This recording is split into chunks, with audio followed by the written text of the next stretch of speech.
කොහොමද කවදාවත්ම බැහැ කියලා ඉංග්‍රීසියෙන් කියන්නේ? මේක ඉගෙන ගමු අපි. කවදාවත්ම බැහැ. මේකෙදි මම යූස් කරනවා can never කියන phrase එක. can never. අපි වාක්‍යයක් අරන් බලමු. ඔයාලට කවදාවත්ම බැහැ විභාගේ පාස් වෙන්න. You can never pass the exam. ඔයාලට කවදාවත් විභාගේ පාස් වෙන්න නම් බෑ. ඔයාලට කවදාවත් බෑ මගේ හොඳම යාළුවා වෙන්න.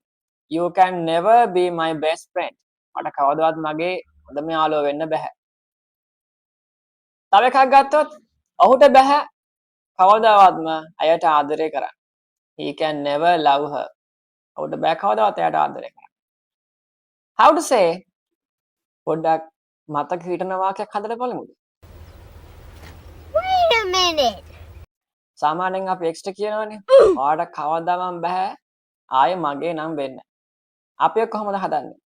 You can never be mine again. ඔයාට කවදාවත්ම බෑ.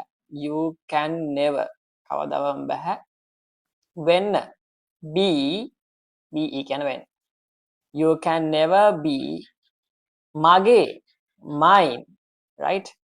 mine mine කියන අදහස් ගන්න මෙතන මගේ කියන එක. මගේ කියලා අයිතියක් ප්‍රකාශ කරනවා. Right? possessive pronoun එක. mine. Right? ආයෙමත්. Again. You can never be mine again. ඔයාට කවදාවත් ආයෙ මගේ වෙන්න බෑ. Right? practice කරන්න. ටෙකුත් දාගෙන යන්න. Stay safe.